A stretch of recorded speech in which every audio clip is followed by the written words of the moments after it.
अस्सलाम वालेकुम। आज हम मुराकबा हाल आए। ये मुराकबा हाल सिलसिला अज़ीमिया की जानिब से कायम है। यहाँ आज इस्तक़बाल रमज़ान का प्रोग्राम है और लंगर तकसीम है। यहाँ हर 27 को हुज़ूर कलंदर बाबा औली रहमतुल्लाह अलैह की 27वीं का लंगर होता है।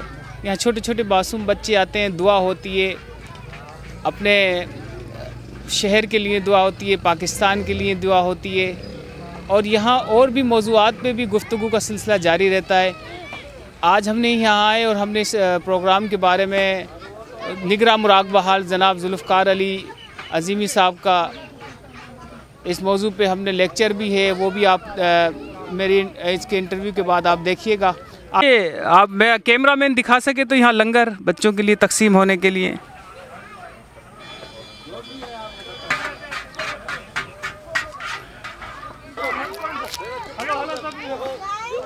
मिनश्शैतानिर्रजीम बिस्मिल्लाहिर्रहमानिर्रहीम सल्लल्लाहु तआला अला हबीबिही मुहम्मदिन व आलिहि वसल्लम। बिस्मिल्लाहिर्रहमानिर्रहीम अल्हम्दुलिल्लाहि रब्बिल आलमीन वमा अरसलनाक इला रहमतल लिल आलमीन।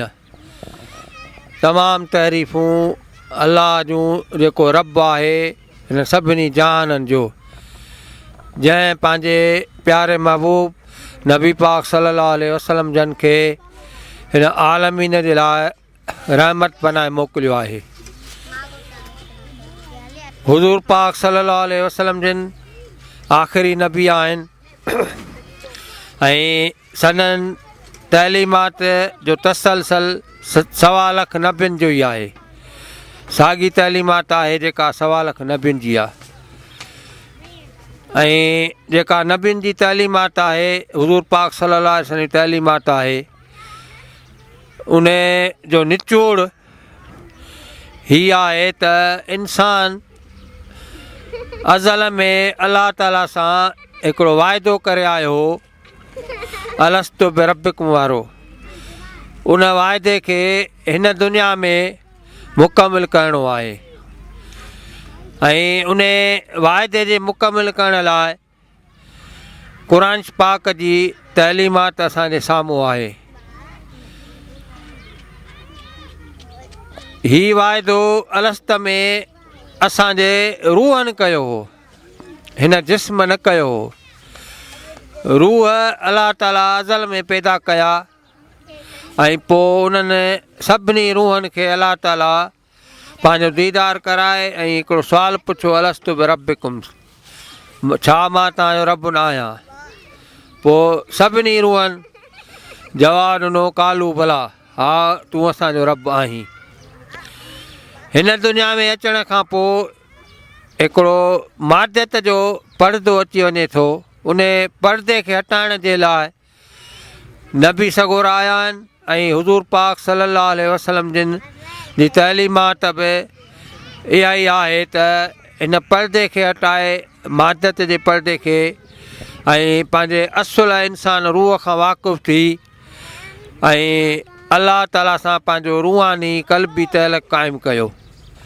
नबी पाक सल्लल्लाहु अलैहि वसल्लम जिन जी तइलीमात जेको रूह सुञाइण जी आहे, मुख़्तलिफ़ नबी पाक सल्लल्लाहु अलैहि तइलीमात तरीक़ेकार उम्मत जे लाइ पाण ॿुधाया अथनि, जेके क़ुरान पाक जी तइलीमात में ई आहिनि।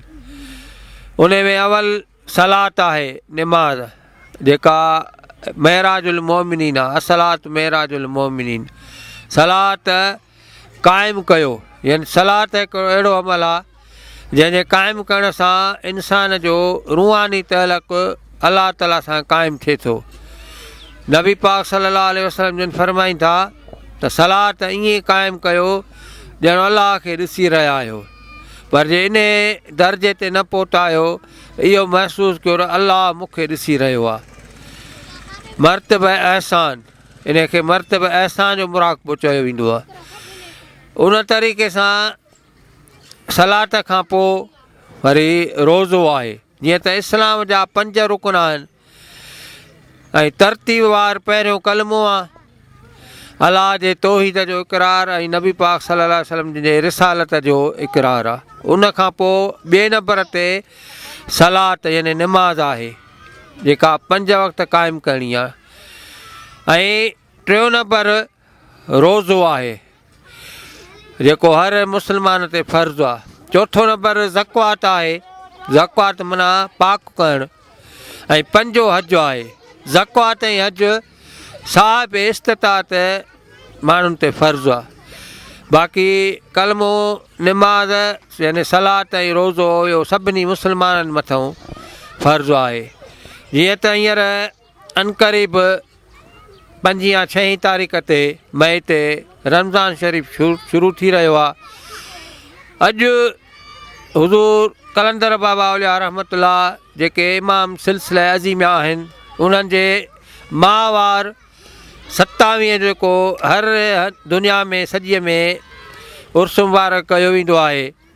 उन उर्स मुबारक जे मुनासिबत सां हुज़ूर कलंदर बाबा औलिया रहमतुल्लाह अलैह जिन जो पैगाम बि साॻियो ई नबियुनि जो पैगाम आहे। छो जो वलियुनि जो पैगाम नबियुनि जो तसलसल आहे। जेका ॻाल्हि नबियुनि पैगाम पहुचायो उनखे नए सिर हू माण्हुनि ताईं पहुचाइनि था। हीअ ख़ानकाही निज़ाम दरगाहूं जेके बुज़ुर्गनि जा उहे इन लाइ क़ाइमु थिया आहिनि त जेका ॻाल्हि असांखां विसरी थी वञे उहा ॻाल्हि यादि था ॾियारीनि। ज़िक्र मुराक़बा क़ुर पाक ते ग़ौर फ़िकुर सलात जे ज़रिए सां अलाह ताला सां राब्तो क़ाइमु करणु।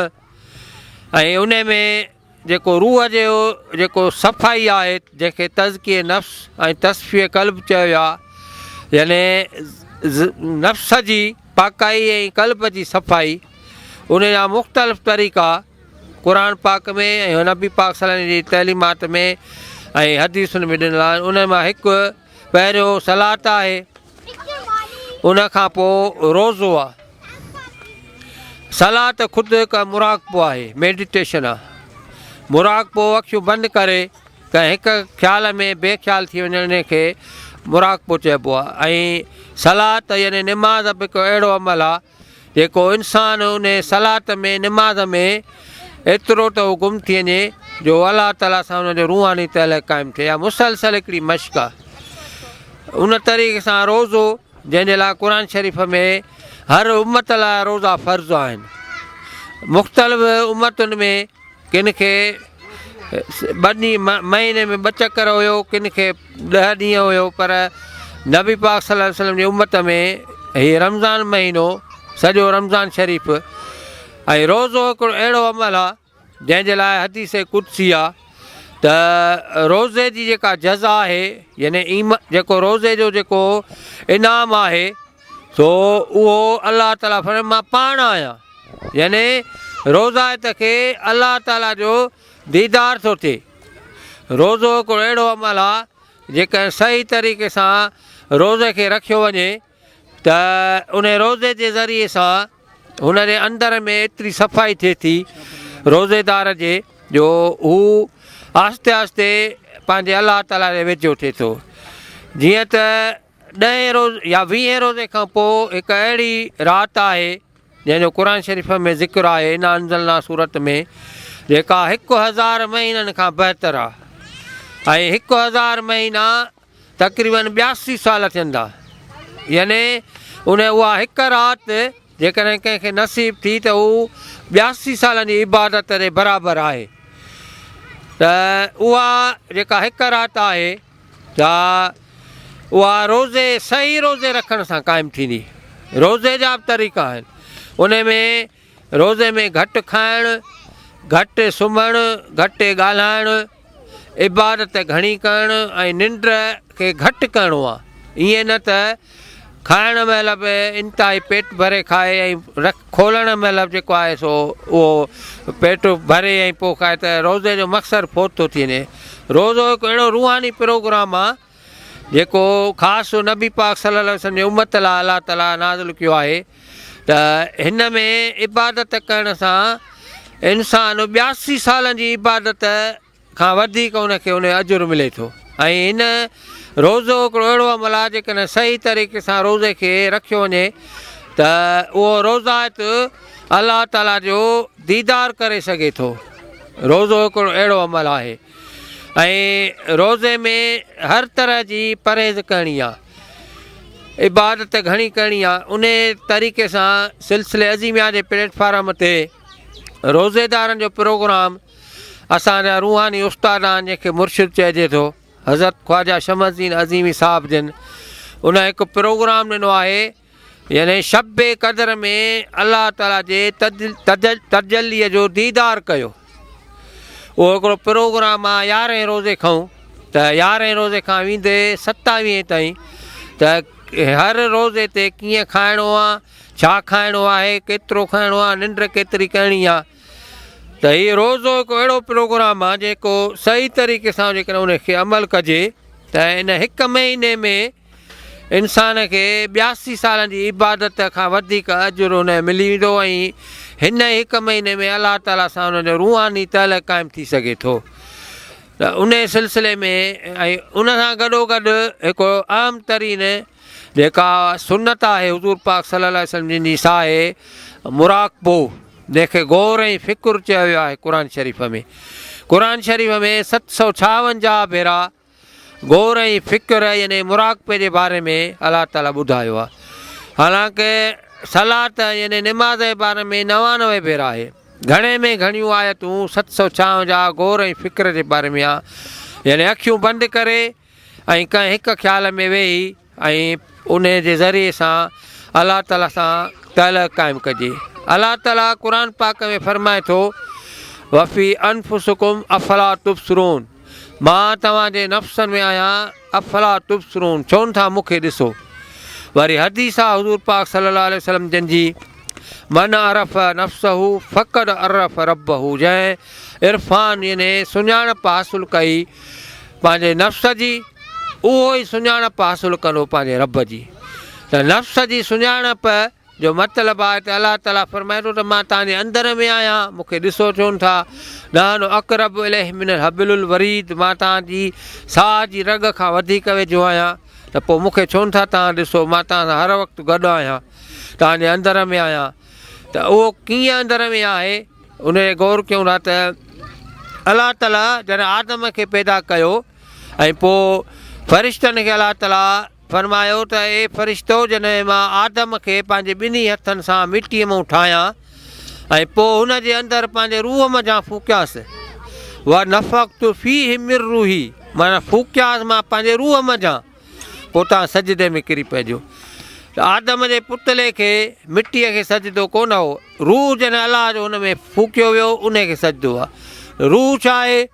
नबी पाक सल्लल्लाहु अलैहि वसल्लम खां यहूदनि सुवालु पुछो, रूह छा आहे? क़ुर में आयत नाज़ुल थिए, मुंहिंजा महबूब हीअ तव्हां पुछनि था रूह छा आहे, तव्हां ने ॿुधायो छा? वयसअलूनका अन रूह, सुवालु कनि था रूह छा आहे? कुल, हिननि खे ॿुधायो, रूह मिन अमरे रबी, रूह अमुर आहे रब जो, व उती तुम मिनल इल्म इल्ला कलीला, तव्हांखे असां रूह जो इल्मु ॾिनो आहे थोरो घटि।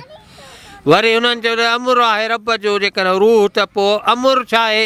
वरी आयत नाज़िल थी सूरह यासीन में, इनमा अमरुहु इज़ा अराद शैअन यक़ूल लहू कुन फयकून, अमुर इहो आहे जो जंहिं शइ जो इरादो करे थी उहा थी वेंदी। इंसान जे अंदरि उहो रूह आहे, असुलु इंसानु रूह आहे, जिस्म रूह जो लिबास आहे। जीअं ही कपिड़ा असांजे जिस्म जो लिबास आहिनि, हिननि जी पंहिंजी हरकत कान्हे, इन तरीक़े सां हिन जिस्म जेको मादी जिस्म आहे, मिटीअ जो जिस्म आहे, गोश्त हॾियुनि जो, इन जी पंहिंजी हरकत कान्हे। हिन जे अंदर में जेको ॻाल्हाए पिए थो इहो रूह आहे, जेको ॿुधे थो रूह आहे, जेको ॾिसे थो सो रूह आहे, खाए थो रूह आहे, शादी रूह थो करे, निमाज़ रूह थो पढ़े, रोज़ा रूह थो रखे। जो जेकॾहिं रूह हिन बॉडीअ मां निकिरी वेंदो त हीअ जिस्म रोज़ा न रखे सघंदो, ॻाल्हाए न सघंदो, खाईंदो पीअंदो बि कोन, उथंदो घुमंदो फिरंदो बि कोन, कंहिंखे पकड़ींदो कोन, हथ पेरनि सां हलंदो कोन। त असुलु जेको आहे सो रूह आहे, जेको हिन जिस्म खे हलाए रहियो आहे। ऐं इन रूह जे मथां फ़ना कान्हे। हीअ रूह हिन दुनिया मां जॾहिं पंहिंजो टाइम पूरो करे ऐं हिन पुतले मां निकिरंदो, वरी ॿी दुनिया में मुंतक़िल थींदो, उते वरी ॿियो लिबास वञी पाईंदो। हिन जे मथां मौत न आहे, मौत सिर्फ़ु हिन जिस्म जे मथां आहे। मौत माना मुंतक़िली। त हिन दुनिया में जेको कुझु इबादतूं आहिनि जा नेक कम आहिनि, नबी पाक सल्लल्लाहु अलैहि वसल्लम जे उम्मत लाइ ख़ासि इनाम आहे। त इन्हनि जे ज़रिए सां इंसानु पंहिंजे रूह जे वेझो थिए थो ऐं जॾहिं रूह जे वेझो थी वेंदो त उहो अलाह जे वेझो थी वेंदो ऐं अलाह सां हुनजो तइल्लुक़ क़ाइमु थींदो रूह जे ज़रिए सां अलाह खे ॾिसी वठंदो ऐं हिन ई दुनिया में हुनखे इहो मक़सदु हासिलु थींदो जेको हुनखे शरफ़ अता थियो आहे। त अज़ीमी सिलसिले प्लेटफार्म ते हीअ ई असांजे तरफ़ूं अज़ीमी सिलसिलो हिकु रूहानी सिलसिलो आहे जीअं ॿिया रूहानी सिलसिला आहिनि। इन्हनि जी तइलीम साॻी आहे जेका ॿियनि सिलसिलनि जी आहे। उन्हनि सिलसिले जी तइलीम आहे नबीअ जी तइलीम आहे, का अलॻि कान्हे, का क़ुर खां अलॻि न आहे। त उन जी तइलीम यार हिते दुनिया में रही हिक ॿिए जा हक़ पूरा कयो, उन्हनि सां ज़्यादती न कयो, ज़ाल मुड़ुस पीउ पुटु भाउर भेनर मिट माइटनि जा हक़ पूरा करे ओड़े पाड़े जा ऐं उन सां गॾोगॾु इबादत कयो। इबादत करे अलाह ताला सां तव्हांजो क़ल्बी तइल्लुक़ क़ाइमु थियो। अज़ीमी सिलसिलो इन प्लेटफार्म ते कमु करे रहियो आहे, सॼी दुनिया में हीउ पैगाम पहुचाए रहियो आहे ऐं कामयाबी सां पहुची चुको आहे। उनखां सवाइ अज़ीमी सिलसिले प्लेटफार्म तां जीअं हीउ मुराक़बा हॉल आहे, हीउ मुराक़बा हॉल सॼी दुनिया में क़ाइमु थियल आहिनि, मेडिटेशन हॉल ऐं हिते रूहानत पैगाम उनखां सवाइ ख़िदमत ख़ल्क़त रूहानी इलाज लंगर वग़ैरह जा प्रोग्राम थींदा आहिनि। जा अज़ीमिया रूहानी लाइब्रेरियूं आहिनि सॼी दुनिया में, नौशहर फिरोज़ ज़िले में बि आहिनि, शहर में बि आहे, बिरिया सिटी में बि आहे ऐं ठारूशा में बि आहे। उन्हनि में बि किताब फ्री आहिनि जेके रूहानत जो पैगाम ॾेई रहिया आहिनि। तव्हां सभिनी दोस्तनि भाइरुनि खे दावत आहे त हर महीने हिन मुराक़बे हॉल में इमाम सिलसिले अज़ीम हज़ूर कलंदर बाबा जो उर्स थींदो आहे अंग्रेज़ी महीने जी 27 तारीख़ ते टिपहरी नमाज़ खां मग़रिब ताईं। उन जी तव्हांजी दावत आहे। हर ख़मीस ते लंगर थींदो आहे, टिपहरीअ खां सिजल थिए ताईं। हर जुमे ते मुराक़बो थींदो आहे ऐं रूहानी इलाज उन में तव्हां दोस्तनि खे असां सिलसिले अज़ीम तरफ़ां दावत आहे, असां सां तव्हां राब्तो क़ाइमु करे सघो था। महिरबानी। अस्सलामु अलैकुम वरहमतुल्लाह।